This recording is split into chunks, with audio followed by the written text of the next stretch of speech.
우리 옆에 계신 분들과 이렇게 인사하겠습니다. 예수님만으로 행복합니다. 예수님만으로 행복합니다. 예수님만으로 행복합니다. 지난 주일에 예수님에 의해 이 눈을 뜨게 된 맹인이 예수님을 죄인으로 취급하는 그 유대인들 앞에서 예수님이 자신의 눈을 뜨게 하신 것과 또 예수님이 하나님께로부터 오셨다라고 하는 것을 굽히지 않고 끝까지 이렇게 주장함으로 인해서 어떤 일이 일어났습니까? 출교를 이제 당했다라고 하는 이 말씀을 전해드렸습니다. 오늘은 이 눈뜬 사람이 출교 당한 이후에 예수님께서 또다시 그를 찾아가서 만나 주신 그 이야기입니다. 오늘 설교를 들으시면서 왜 예수님께서 또다시 그를 찾아가셨는지를 한번 생각해 보시기 바랍니다. 이스라엘 사회에서 이 출교는 최고의 형벌이다라고 말씀을 드렸죠. 출교를 당하면 성전이나 회당에 출입이 금지됩니다. 예배를 드릴 수 없는 거예요. 법적인 보호를 받을 수가 없습니다. 경제 활동을 하지 못하고 또 다른 이스라엘 사람들과 어울릴 수도 없다라는 거예요. 그러니까 유대 사회에서 철저하게 이렇게 배제되고 또 사회적으로 매장되는, 그래서 아예 없는 사람 취급을 하는 것이 바로 이 출교다라는 거죠. 참 무섭고 두려운 일입니다. 맹인이었던 사람이 출교 당했다라고 하는 이 소식은 예수님에게까지 전해졌습니다. 예수님은 그가 출교되었다라고 하는 이 소식을 들으시고 그를 찾아가셨습니다. 35절입니다. 예수께서 그들이 그 사람을 쫓아냈다 하는 말을 들으셨더니 그를 만나사 이르시되 내가 인자를 믿느냐. 아멘. 예수님은 이 맹인이었던 사람을 길거리에서 그냥 우연히 만난 것이 아닙니다. 예수님께서 일부러 찾아가셔서 만나셨다라고 하는 거예요. 쉬운 성경 이 번역본 35절을 읽어드리겠습니다.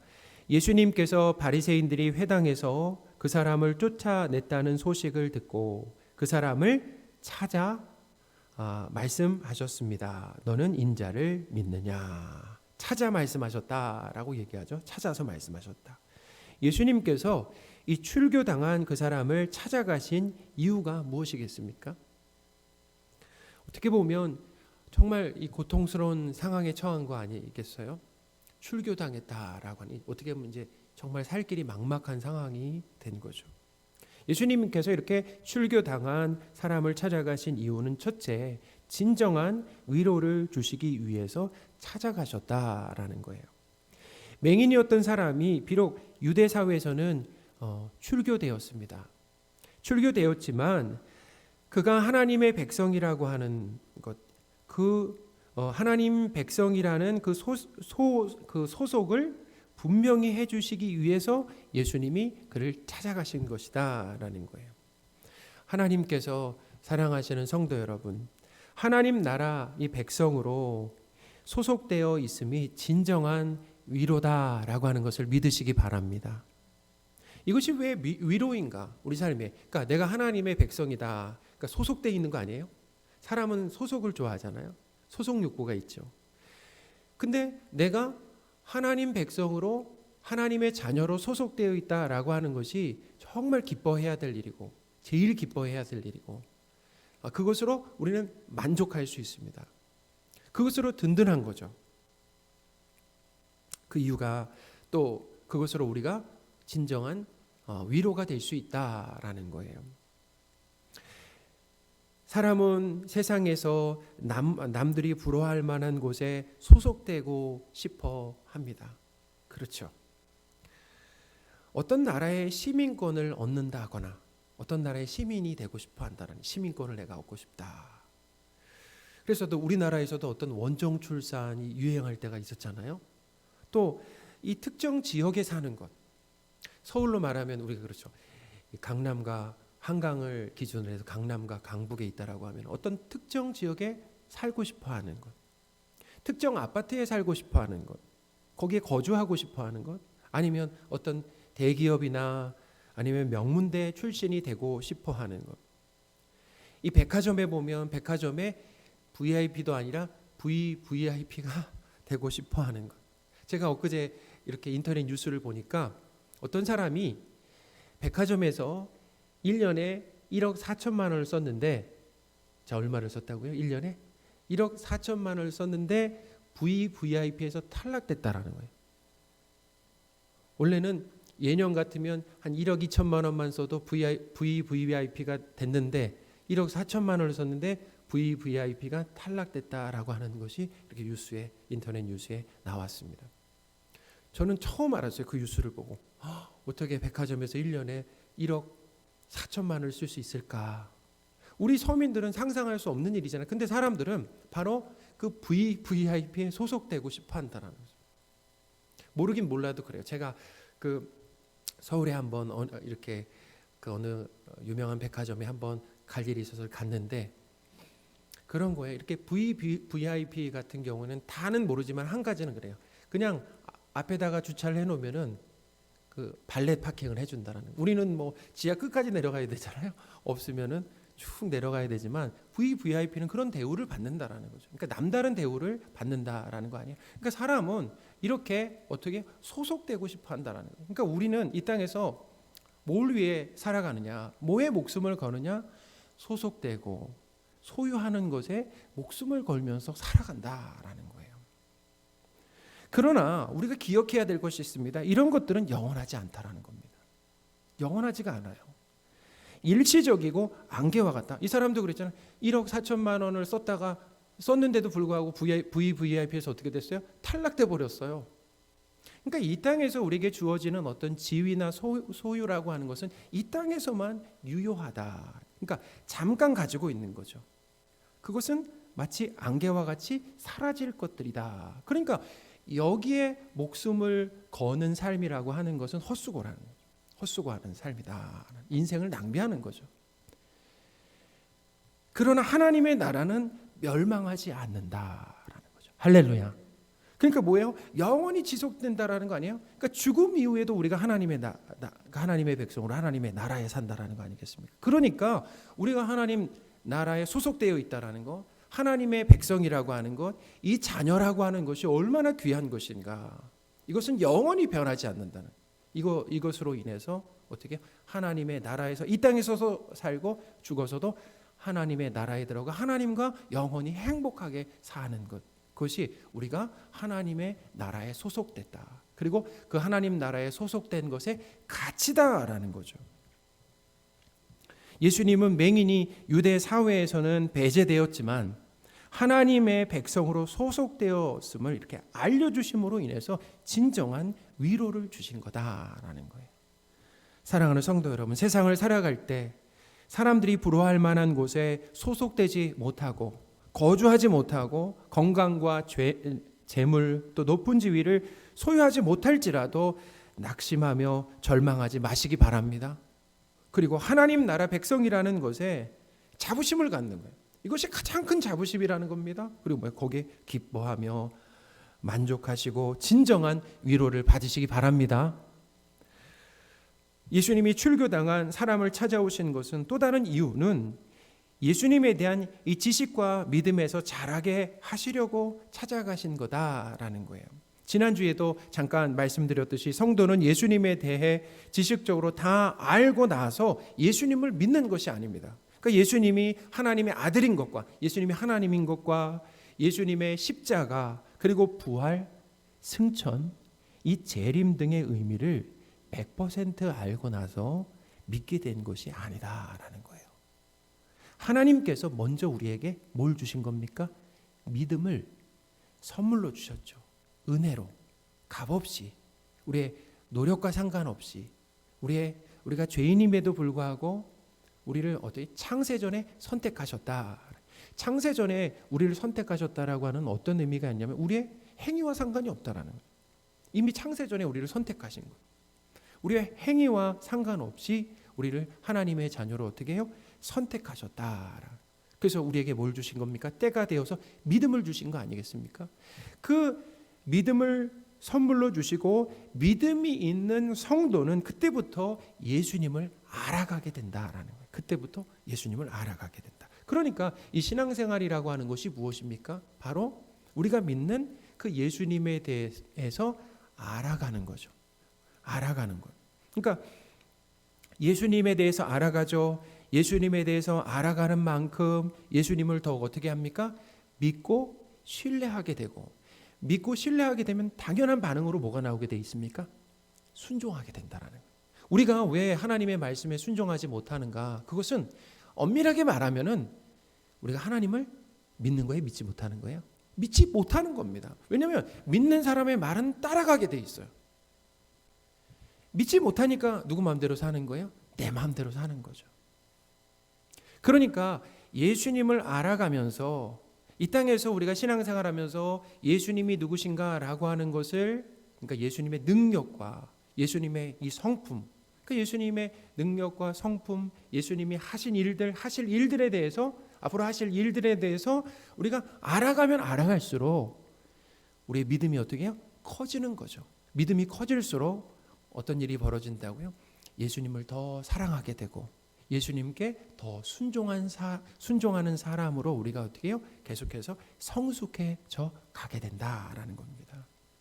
그러니까 믿음의 이 깊이는, 순종의 깊이는 믿음의 깊이와 연결되어 있어요. 순종의 깊이는 믿음의 깊이와 연결되어 있다. 그러니까 믿음이 큰 사람은 어떤 사람이라고요? 순종하는 사람이다라는 거예요. 하나님은 눈뜬 사람에게 믿음을 주시고 예수님이 누구신지 점점 더 알아가게 하셨다라는 거죠. 알아가게 하셨다. 그러니까 이거요. 한번 생각해 보세요. 탈락됐습니다. 유대 사회에서. 얼마나 큰 충격이에요. 근데 더 중요한 것이 뭐냐면 이제 소속되지 못했을지라도 이 맹인에게 필요한 것이 뭐냐면 예수 그리스도를 아는 지식, 그 고상한 지식에서 자라가는 것. 그것이 더 중요하다라는 거예요. 할렐루야. 이것이 중요하다라는 겁니다. 우리가 세상에서 사람들이 막 부러워할 만한 어디에 소속되지 못하고 소유하지 못했어도 이 땅에서 하나님께서 우리에게 주시려고 하는 것은 바로 예수 그리스도를 아는 지식에서 어떻게 해요? 자라가게 하시려고 하는 거다. 우리의 믿음을 자라나게 하시는 거죠.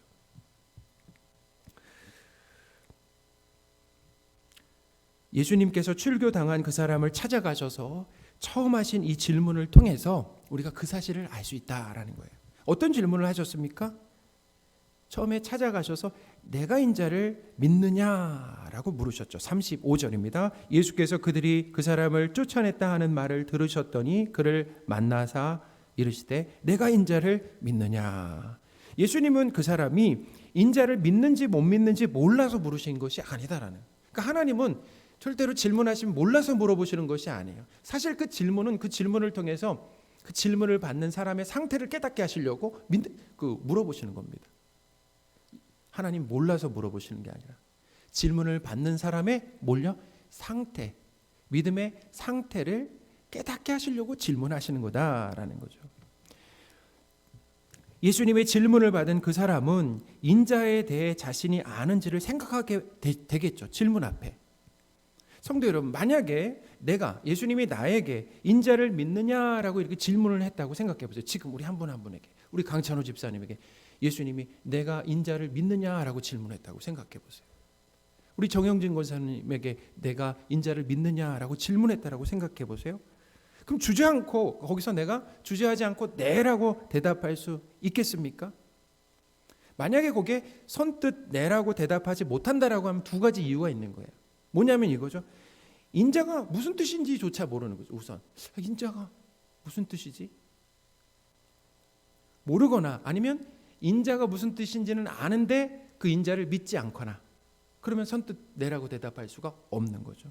예수님은 이 눈뜬 사람에게 인자가 예수님이다라고 하는 것을 알려주시려고 그 질문을 하신 겁니다. 인자는 예수님께서 자신에 대한 이 호칭으로 자주 사용하셨습니다. 그러니까 인자는 하나님의 아들이라고 하는 뜻이 우선 담겨져 있어요. 자, 35절 성경책을 각자의 성경책을 한번 보세요. 35절에 보시면 인자 단어 앞에 보시면 아마 1이나 2라고 이렇게 표시되어 있을 거예요. 그렇죠? 있으시면은 그 밑에 각주를 한번 보세요. 각주에 뭐라고 써 있습니까? 하나님의 아들이라고 되어 있죠. 그리고 각주에는 하나님의 아들이라고 되어 있습니다. 그러니까 이 인자는 뭐냐면 하나님의 아들이다라는 뜻이에요. 이거는 꼭 우리가 신앙의 성장을 위해서 꼭 알아둬야 돼. 인자는 무엇인가? 예수님이 자주 사용하셨던 호칭인데 하나님의 아들이다라는 뜻이고. 자, 두 번째는 뭐냐면 이 인자 호칭은 구약 이 다니엘 7장에 나오는 하나님으로부터 영원한 권세를 부여받은 왕이다라는 거죠. 그러니까 하나님으로부터 영원한 권세를 부여받은 누구라고요? 왕이다, 왕. 다니엘서 7장 13절 14절 말씀입니다. 내가 또 밤 환상 중에 보니 인자 같은 이가 하늘 구름을 타고 와서 옛적부터 항상 계신 이에게 나아가 그 앞으로 인도되매 그에게 권세와 영광과 나라를 주고 모든 백성과 나라들과 다른 언어를 말하는 모든 자들이 그를 섬기게 하였으니 그의 권세는 소멸되지 아니하는 영원한 권세요 그의 나라는 멸망하지 아니할 것이니라. 아멘. 그러니까 예수님께서 자신을 이 인자, 자신에게 인자라고 하는 이 호칭을 쓰신 것은 예수님이 이 다니엘서에서 예언된 이 하나님 나라의 누구라는 겁니까? 왕이다. 하나님 나라의 왕이다라는 겁니다. 그러니까 맹인이었던 이 사람은 인자가 영원한 하나님 나라의 왕이라는 것을 알았을까요? 몰랐을까요?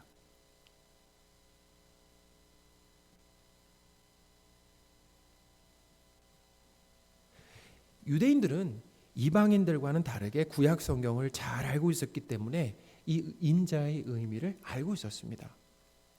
맹인이 이 인자의 의미를 알고 있었다라고 하는 것을 제가 설명을 해드리겠습니다. 첫째는 맹인이었던 사람은 인자를 믿느냐라고 하는 질문에 인자가 누구냐고 물었다는 거예요. 인자의 뜻이 무엇이냐라고 물은 게 아니라 인자가 누구냐라고 물었다는 거예요. 36절입니다. 대답하여 이르되 주여 그가 누구시오니까 내가 믿고자 하나이다. 아멘. 그는 인자라고 하는 뜻이 무엇인지 묻지 않았어요.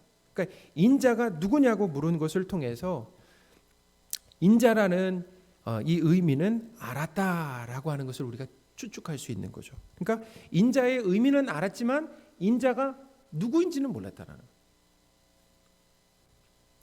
예수님께서 인자가 바로 자신이라고 이렇게 말씀하셨을 때 이 맹인은 내가 믿는다라고 하면서 어떻게 했습니까? 예수님께 절을 했다라는 거예요. 38절입니다. 이르되 주여 내가 믿나이다 하고 절하는지라. 아멘. 여기서 절했다라고 하는 것은 예배했다라고 하는 의미가 담겨 있습니다. 요한복음 9장 38절을 메시지 성경 번역본으로 읽어드리겠습니다. 그 사람은 주님 제가 믿습니다 하며 예수께 경배했다. 아멘. 그러니까 절했다라고 하는 걸 경배했다라고 이렇게 표현했죠. 예배했다라고. 그러니까 예수님을 하나님의 나라의 그 왕으로 믿고 그에 합당한 뭘 한 거예요? 대우를 해드린 거죠. 그러니까 예수님은 이 자신이 그 인자 곧 하나님 나라의 왕이신 것을 이 눈뜬 사람에게 알려주셨다라는 거예요. 알려주셨다. 그러니까 예수님에 대한 이 지식과 믿음이 어떻게 하는 거라고요? 믿음이 자라게 하시는 거다라는 거죠. 자라게 하신다. 하나님께서 사랑하시는 성도 여러분, 하나님은 성도에게 예수님에 대한 믿음을 주시고 그 첫 믿음을 주시고 나서 예수님이 누구신지 시간을 갖고 알아가게 하신다라는 거예요. 알아가게 하신다. 예수님을 믿는다라고 해서 곧바로 예수님에 대해 100%다 아는 것이 아닙니다. 예수님이 맹인이셨던 사람을 두 번째로 찾아오신 이유도 예수님에 대한 이 지식과 믿음을 자라게 하시고 하나님 나라 백성으로 그 소속을 분명히 해주시기 위한 그런 의도였다라는 거죠. 오늘날에도 예수님은 성도가 예수님에 대해 알게 하신다라는 거예요. 자, 누가 알게 하신다고요? 그 주도권을 가지시고 성도가 예수님을 알아가도록 하신다라는 거예요. 그러니까 예수님이 누구신지 보여주시는 거죠. 알려주시는 거죠. 오늘 말씀을 통해 예수님은 우리에게 예수님이 누구라고 알려주시는 겁니까? 예수님이 영원한 하나님 나라의 왕이신 누구라고요? 두 자로 인자라고 하는 것을 가르쳐 주시는 겁니다. 상당히 중요해. 우리 신앙이 성장하는 거에 있어서 예수님이 누구신가라고. 우리는 예수님이 누구신가 그러면 저도 그랬어요. 그냥 예수님 선하고 좋으신 분이다. 더 이렇게 예수님에 대한 지식이 참 짧아요. 근데 성경을 통해서 이제 우리는 예수님이 누구신가라고 하는 것을 계속해서 어떻게 그 지식에서 자라가요. 그래서 예수님은 인자다라고 하면 좀 유식하게 들리죠. 예수님이 인자다. 근데 예수님이 인자다라고 하는 그 의미가 무엇인가? 정확하게 알아야 되는 거죠, 이제. 그분은 누구냐면 영원한 하나님 나라의 그 왕이시다라는 의미, 하나님의 아들이다라고 하는 의미가 거기 인자에 담겨 있다라는 겁니다. 사랑하는 성도 여러분, 예수님을 영원한 하나님 나라의 왕인 인자로 믿으시기 바랍니다. 예수님은 맹인이 예수님을 인자로 믿는다라고 했을 때 인자가 하시는 심판에 대해서 알려주셨다라는 거예요. 39절입니다. 예수께서 이르시되 내가 심판하러 이 세상에 왔으니 보지 못하는 자들은 보게 하고 보는 자들은 맹인이 되게 하려 함이라 하시니. 아멘. 인자이신 예수님은 심판하러 이 세상에 오셨습니다. 그 심판의 내용을 보면은 보지 못하는 자들은 보게 하고 또 보는 자들은 맹인이 되게 하신다라고 하셨습니다. 인자이신 예수님의 이 심판으로 어떤 사람은 이렇게 보게 되는 복을 받고 보지 못하는 사람이 보게 되는 복을 받고 또 어떤 사람은 맹인으로 그냥 남게 되는 화를 당한다라는 이것이 바로 인자이신 예수님의 뭐라고요? 심판이시다라는 거죠. 인자이신 예수님의 이 심판으로 인해서 보지 못하는 사람이 보게 되는 이 복을 받는다라고 하는 것의 의미를 설명을 해드리겠습니다. 보지 못하는 자들이 보게 된다라고 하는 것은 어둠 가운데, 그러니까 어둠, 요한복음에서 어둠이라고 하는 게 뭐예요? 어디 소속됐다라고 말씀드렸습니까? 죄의 종으로, 그죠? 죄의 종으로 살던 이 사람이 빛 대신 예수님의 이 찾아오심으로 인해서 어떤 일이 벌어지냐면 죄 사함을 받는 거예요. 하나님을 떠나서 살았던 그 죄를 사함 받는 거죠. 그리고 나서 하나님의 자녀가 된다라고 하는 의미가 거기 있는 거예요. 그러니까 영생을 얻는다라는 겁니다. 그러니까 보지 못하는 사람이 보게 되었다. 그런 복을 받았다라고 하는 것은 뭐라고요? 죄인이 죄 사함을 받고 하나님의 자녀가 되었다.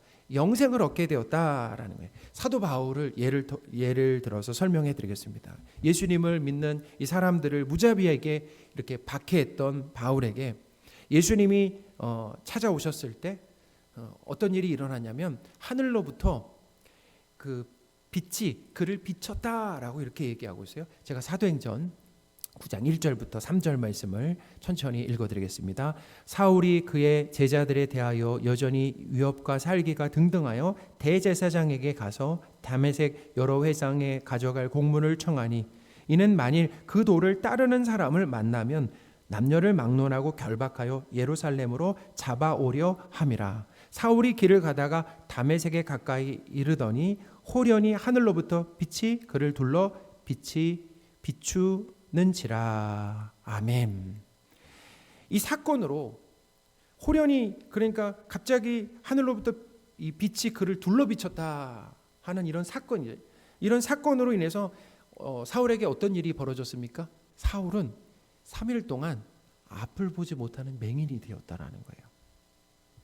그리고 나서 이 아나니아의 안수로 다시 보게 되었는데, 사울이 3일 동안 이 맹인이 되었다라고 하는 것은 어떤 의미가 있냐면, 바울이 빛 대신 예수님을 만나기 전에, 예수님이 찾아오시기 전에 그가 어디에 속해 있었다라는 겁니까? 바로 어둠에 속한 죄인이었다라고 하는 것을 어떻게 알려주는 겁니다.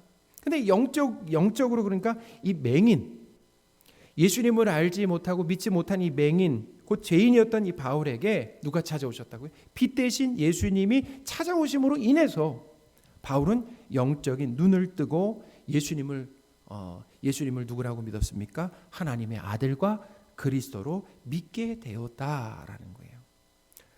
바울이 예수님을 믿게 된 이 사건은 영적으로 맹인되었던, 그러니까 죄인이 빛 대신 예수님의 어떻게 찾아오심으로 인하여서 그 소속과 신분이 바뀌게 된다라고 하는 것을 이렇게 대표적으로 보여줬다라는 겁니다.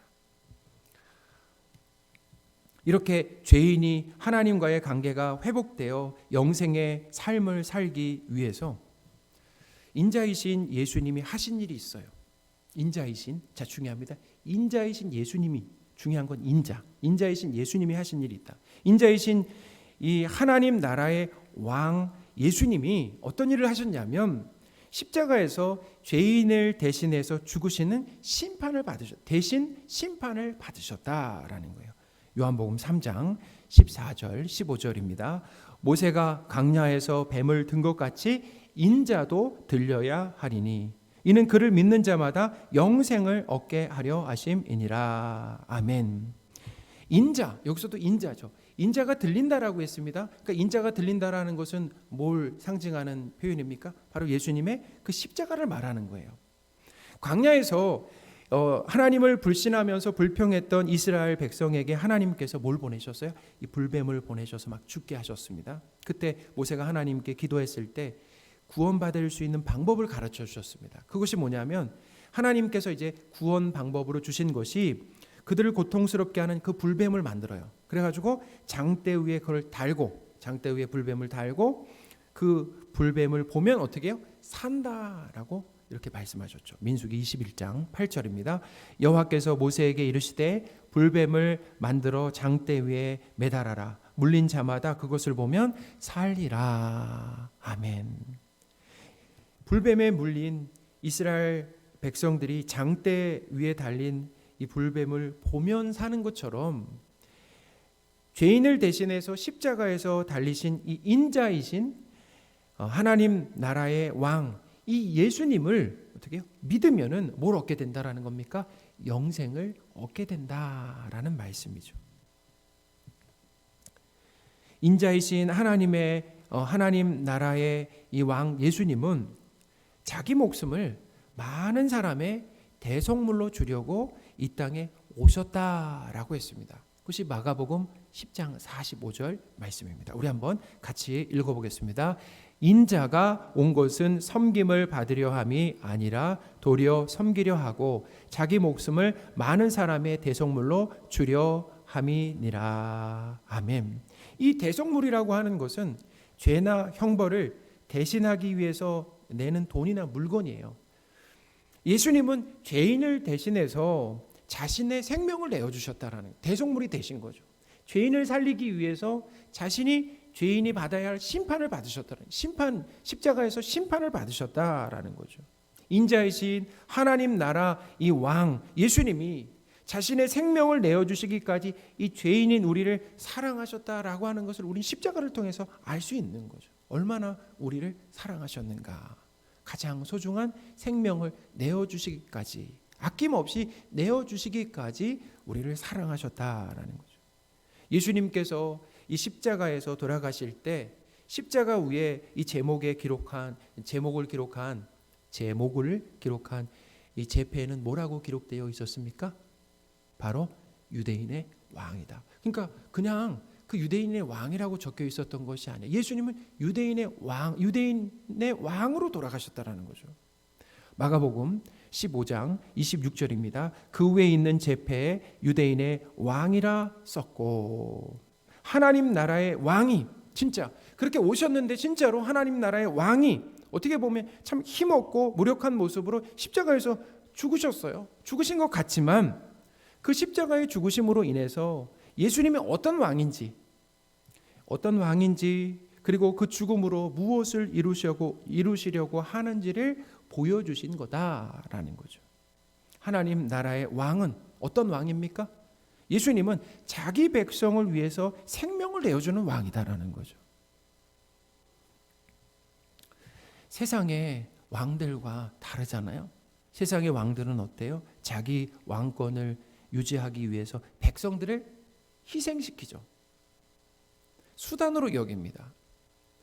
최근에 이 미얀마를 봐도 그렇잖아요.